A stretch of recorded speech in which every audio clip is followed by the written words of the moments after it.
Friends, आज हम बात करने वाले हैं इसी साल 2024 में release survival thriller movie society of the snow. Friends, क्या हो जब आप मुसीबत में हो और ये दुनिया आपको मरने के लिए छोड़ दे। आपके पास पहनने के लिए पर्याप्त कपड़े ना हो और चारों तरफ बर्फ ही बर्फ हो, आप ठंड से कांप रहे हो, आपके पास खाने के लिए कुछ ना हो। आज की मूवी ऐसी ही एक सच्ची घटना पर आधारित है, जहाँ कुछ लोग 70 दिनों तक -30 डिग्री टेम्परेचर में बिना किसी सुविधा के गुजारे। तो फ्रेंड्स, बिना समय गंवाए शुरू करते हैं वीडियो। नुमा नाम का एक लड़का कहानी सुनाता है। वो बताता है कि अक्टूबर 13, 1972 को हमारा प्लेन साउथ अमेरिका की एंडीज पर्वत श्रृंखलाओं के बीच में क्रैश हो गया। उस समय उस प्लेन में 40 पैसेंजर और 5 ग्रुप मेंबर भी थे। यह एक दिल दहलाने वाला हादसा था। अब सीन शिफ्ट होता है और हम एक रग्बी मैच देखते हैं, जिसमें रॉब और उसकी टीम मैच खेल रहे होते हैं, जहाँ रॉब बॉल को अपने साथी प्लेयर को पास नहीं करता और जिसकी वजह से वो लोग मैच हार जाते हैं और सब रॉब पर नाराज होते हैं, क्योंकि शायद अगर वो बॉल दूसरों को पास करता तो मैच जीत जाते। तभी उनका कोच आता है और वो बोलता है कि हमें आने वाले मैच के लिए चिली जाना है और तुम सब लोग पैसे जमा कर दो। नेक्स्ट सीन में हम देखते हैं नुमा अपने फ्रेंड्स के साथ एक रेस्टोरेंट में बैठा होता है, तो आपस में बात करते हैं। नुमा बोलता है कि मेरे एग्जाम्स आने वाले हैं और जिस कारण मैं उस मैच में वहाँ नहीं जा सका। वहीं एंटोनियो बोलता है इसके बाद हम अपनी लाइफ में बिजी हो जाएंगे, पता नहीं फिर कभी मौका मिले या ना मिले। तो इन सब बातों को सुनकर नुमा भी रेडी हो जाता है। फाइनली वो दिन आ जाता है जब सबके सब चिली जाने के लिए एयरपोर्ट पर इकट्ठा होते हैं। उस प्लेन में उन लोगों के साथ कुछ दूसरे पैसेंजर्स भी होते हैं। अब वो सब निकलने से पहले एक ग्रुप फोटोग्राफ लेते हैं। उसके बाद वो सब अपने सफर पर निकल पड़ते हैं। अब थोड़ी ही देर में उनका प्लेन साउथ अमेरिका की एंडीज पर्वत श्रृंखलाओं के ऊपर से गुजरता है। सब तरफ बर्फीली पहाड़ियां होती हैं। तभी उनके प्लेन को एक झटका लगता है, जिससे सबके सब चौंक जाते हैं। तभी वहाँ खड़ा एक लड़का उनको बोलता है कि ऐसे झटके तो लगते ही रहेंगे, और उसके बाद उनको एक के बाद एक बहुत सारे झटके महसूस होते हैं, झटके लगते हैं। अब झटके काफी बढ़ जाते हैं, उनके सामान ऊपर से नीचे गिरने लग। हम देखते हैं वहाँ काफी फॉग होता है जहाँ से प्लेन गुजर रहा होता है। तभी प्लेन का निचला हिस्सा एक पहाड़ी से टकरा जाता है और प्लेन का पिछला हिस्सा टूटकर अलग हो जाता है। जो लोग पीछे बैठे होते हैं वो लोग नीचे गिर जाते हैं और प्लेन का आगे वाला हिस्सा बर्फ में काफी दूर तक सरकता हुआ जाता है। बहुत सारे लोग घायल हो चुके होते हैं, जिनमें कुछ लोगों की हालत तो बहुत ही ज्यादा खराब होती है। उनकी सीट आगे से जाकर टकराती है। अब जो लोग चोटिल नहीं होते हैं वो एक दूसरे की मदद करते हैं। वो आगे जाकर देखते हैं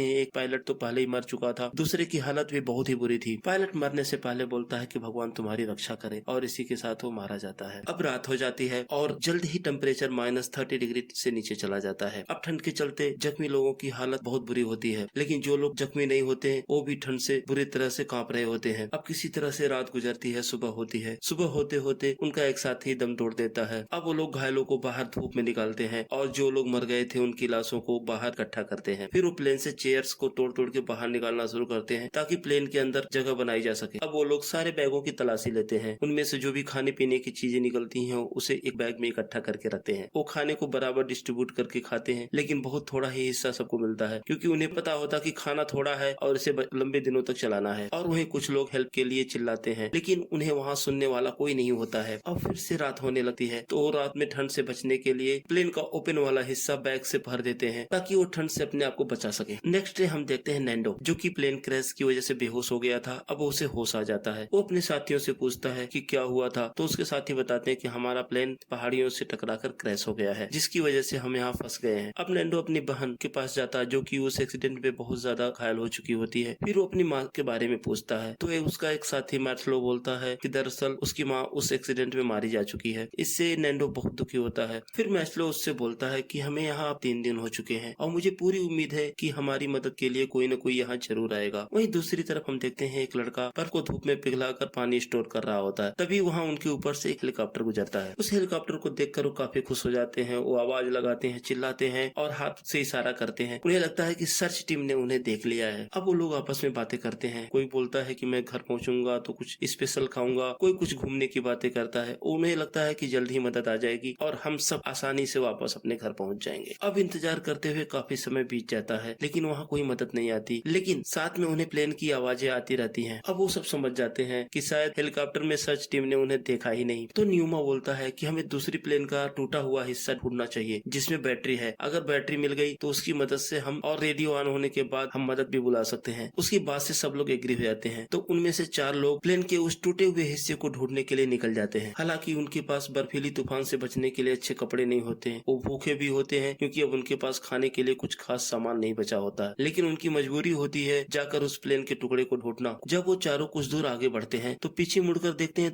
कि उनका प्लेन तो ऊपर से दिखाई नहीं दे रहा। अब वो समझ जाते हैं कि सर्च टीम टीम ने यहाँ कितने भी चक्कर लगाए हों, उन्हें तो हम दिखे ही नहीं, तो हमारी मदद के लिए कोई कैसे आएगा। वहीं दूसरी तरफ वो लोग देखते हैं कि आइस स्लाइडिंग हो रही होती है। फिर वो चारों वापस आने का डिसीजन लेते हैं। फिर वापस वो अपने प्लेन में आ जाते हैं और ऐसा करते हुए अब 6 दिन बीत चुके होते हैं। अब दोबारा रात हो जाती है। वो सब इकट्ठे प्लेन में बैठे होते हैं और आपस में बातें करते हैं कि अब हमारे पास खाने के लिए कुछ भी नहीं बचा है और कब तक हम भूखे रहेंगे। उनमें से एक बोलता है कि बाहर डेड बॉडीज पड़ी हुई हैं, हम उन्हें खाकर जिंदा रह सकते हैं। लेकिन उन्हीं में से कुछ बोलते हैं कि हम इंसान होकर इंसानों को कैसे खा सकते हैं, ये पाप है। और इन सब बातों में अब सुबह हो जाती है। हम वही देखते हैं नैंडो की सिस्टर की हालत काफी ज्यादा खराब होती है और उसकी डेथ हो जाती है। अब बाहर तूफान चल रहा होता है और रात हो जाती है। सब ठिठुर कर अपने प्लेन के टुकड़े में बैठे होते हैं और आपस में बातें करते हैं। तभी एक लड़का बोलता है कि अगर मैं मर जाऊं तो तुम लोग मेरी डेड बॉडी को खा लेना, मैं तुम्हें परमिशन देता हूँ, जिससे तुम लोग चिंता मत करना। और उसकी बातें सुनकर पहले तो सारे लड़के चुप रहते हैं, फिर वो सब एक साथ बोलते हैं कि हाँ, अगर मैं मर जाऊं तो मेरी डेड बॉडी को खा लेना और भूखे मत मरना। यानी कि भूख कुछ भी करवा सकती है इंसान से। अब सब के सब लोग मरे हुए इंसानों के मांस को खाने के लिए तैयार हो जाते हैं, क्योंकि अब वो भूख बर्दाश्त नहीं कर पा रहे थे। वहीं एक लड़का डेड बॉडी को चट्टान के किनारे ले आकर मांस निकालता है ताकि लोग उसे देख ना सके, क्योंकि उनमें से कोई किसी का फ्रेंड, किसी का भाई और किसी की बहन होती है और अपनों के साथ ऐसा होता देख सबको दुख होता है। इसलिए वो चट्टान के साइड में जाता है और मांस काट के निकाल कर लाता है और सब के सब उस मांस को खाते हैं और धीरे धीरे उन्हें यही खाना खाने की आदत बन जाती है। तभी उन्हें एक बैग मिलता है जिसमें एक रेडियो होता है। वो रेडियो को साफ करके ठीक करते हैं और फिर उस पर न्यूज सुनते हैं। वो न्यूज में सुनते हैं कि गवर्नमेंट ने उस प्लेन को ढूंढने के लिए 10 दिनों तक ट्राई किया, लेकिन वहाँ उन्हें नहीं मिला। इसलिए खराब मौसम की वजह से 2 महीनों तक कोई सर्च टीम नहीं जाएगी। 2 महीनों के बाद हम दोबारा सर्च शुरू करेंगे। ये न्यूज सुनकर सब के सब काफी उदास होते हैं। अब उनकी रही सही उम्मीद भी टूट जाती है। अब फिर से उनमें से 3 लोग आगे बढ़ते हैं और वो बोलते हैं कि हम प्लेन का टूटा हुआ हिस्सा ढूंढेंगे, क्योंकि सरकार की तरफ से हमें अब कोई हेल्प नहीं मिलेगी, हमें अब खुद ही अपनी मदद करनी होगी। फिर वो तीनों उस बर्फीले इलाके में निकल जाते हैं ढूंढने के लिए। उन्हें प्लेन का टूटा हुआ एक हिस्सा मिलता है और कुछ लोगों की वहाँ डेड बॉडीज मिलती हैं। लेकिन अब रात हो चुकी होती है और वहाँ तूफान आ जाता है। उस बर्फीली तूफान में वो फंस जाते हैं। फिर चारों के चारों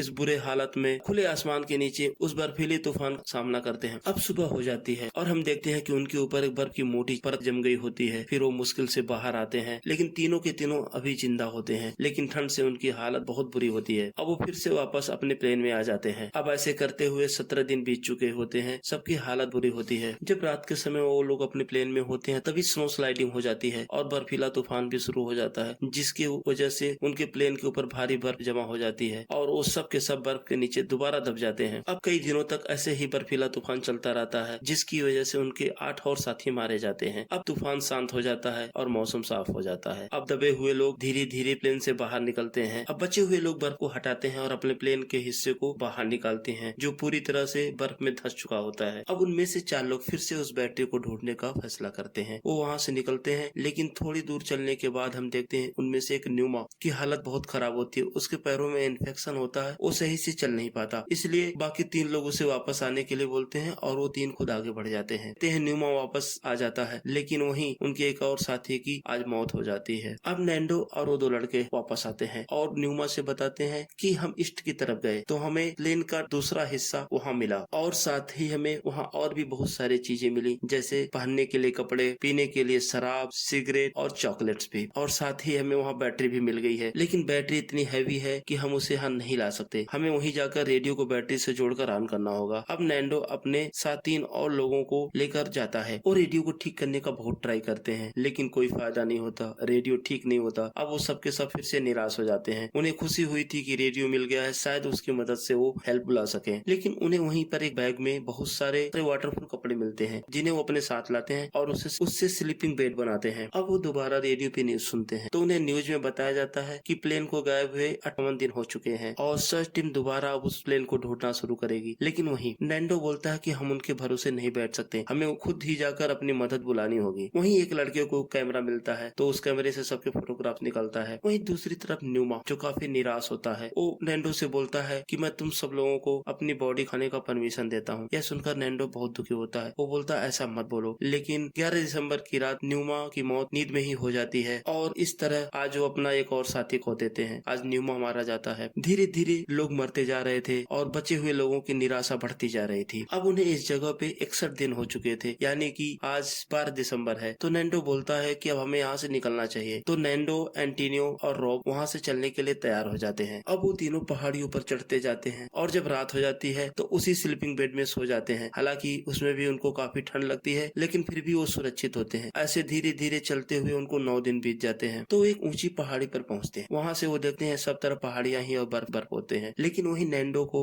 2 पहाड़ियों के बीच में एक दर्रा दिखता है। तो उसे लगता है कि जरूर वहाँ पर घाटी होगी और हो सकता है हमें वहाँ मदद भी मिले। लेकिन वो दर्रा काफी दूर था वहाँ से। वहीं दूसरी तरफ उनके पास अब खाना भी खत्म हो चुका होता है। वो सिर्फ 7 दिनों का हो। तो तीनों आपस में डिसाइड करते हैं और एंटोनियो वहाँ से वापस चला आता है, क्योंकि उसके आने से वो राशन कुछ और दिन तक चला सकते थे। अब नैंडो और रॉब दोनों उस दर्रे की तरफ निकल पड़ते हैं और दूसरी तरफ एंटोनियो अब वापस प्लेन के पास आ जाता है। वो आकर वहाँ लोगों को बताता है कि वो दोनों आगे पहाड़ियों की तरफ जा रहे हैं, जहाँ शायद हमें मदद मिलने की उम्मीद है। अब लोगों के पास थोड़ी उम्मीद होती है और उनके चेहरे पे थोड़ी सी मुस्कान भी। उन्हें लगता है हो सकता है अब हमें मदद मिल जाए और हमारी जान बच जाए। अब नैंडो और रॉब लगातार 3 दिन चलते रहते हैं। तो उन्हें ऐसी एक जगह आती है जहाँ अब बर्फीली पहाड़ियाँ समाप्त हो जाती हैं और सूखे पर्वत होते हैं। फिर वहीं आगे उन्हें एक नदी मिलती है, जहाँ वो दोनों पानी पीने लगते हैं। काफी दिनों बाद उन्हें ऐसा ताजा पानी पीने को मिला था। तभी उन्हें नदी के उस पार एक आदमी दिखता है जो घोड़े पर बैठा होता है। तो नैंडो और रॉब उसको बताते हैं कि